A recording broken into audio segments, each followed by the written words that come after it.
Hi, everyone.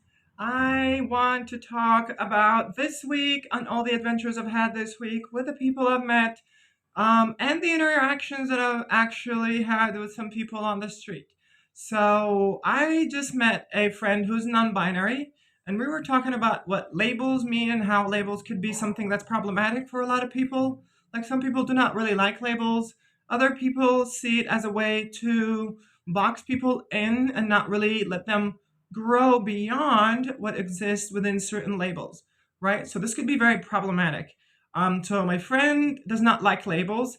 I kind of like labels to be a bit more fluid and to bring new labels every once in a while, right? So the idea of a trans person as a label is a bit, let's say, conflicting with the idea of a trans non-binary person, because a non-binary person is trans, but a trans person is not binary.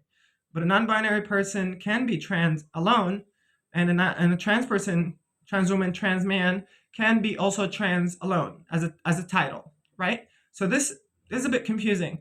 Besides this, I've had a couple of interactions today with men on the street while just walking with my friend, that were a bit interesting. So the first interaction was we were walking down the road, me and my friend, and the guy stops his car. He was driving, so he stops his car and he's smiling. He's like, "Can I have your number?"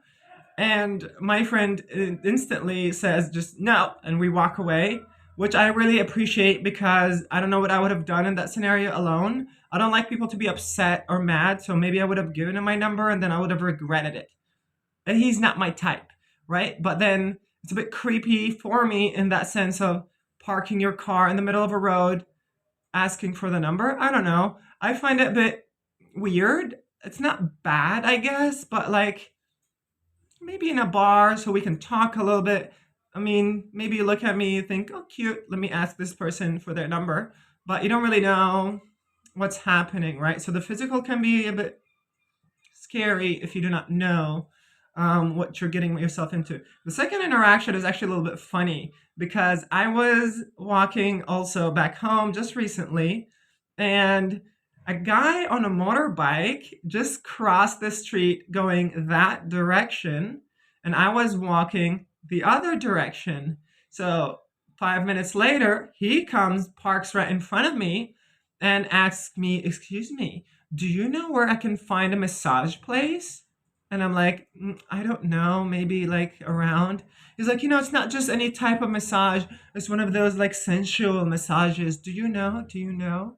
And I'm like, no, I'm sorry, I need to go.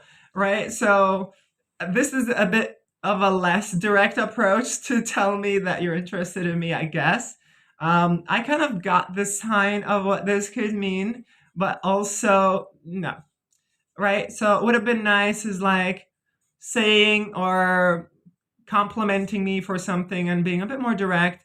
Instead of asking directly for the contact, say something nice like, I find you interesting. You from around here. Your style is very cool. Like your hair. My name is this. What's your name? Can I get to know you over a date, over lunch sometimes, if that's not a problem, right? Instead of just like, I want your number, or I want a sensual massage. Do you know of any spots? And yeah, I don't know. The other thing I want to talk about here is what I'm going through in relation to the transition, which is actually pretty good.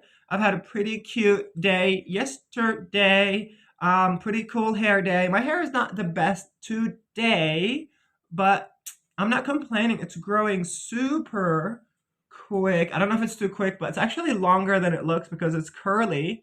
But like if I pull it down, it's already down here, right? I usually like just pull these sometimes because I want it to get a bit longer, but eventually the curls be curling, so I cannot really control them. Um, I found out that posture matters a lot. So today was one of the first times I'm walking with like my head up and my shoulders a bit kind of wide. I usually kind of walk and make my shoulders smaller, but then the back gets a bit more tense. Today, I'm just like, you know what? I'm done with all this trying to pass and look feminine, whatever. And when I actually just had the confidence to walk with my head up in the sky, I've had people approach me. And yeah, I like the approach kind of complimenting part and just seeing that people see me as a certain way, which is kind of cute.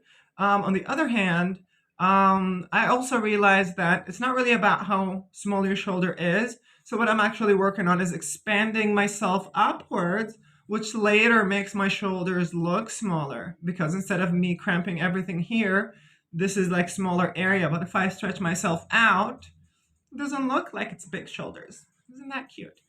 But I'm going super cyberpunk today, which is actually cute. Let me show you. Tell me what you think. So, this is the fit, right? So, I'm giving, also got white shoes, got some cutoffs on the waist, and I do like these pants. And this is what we are dealing with today. And it was actually very cute. So this is it. See you later.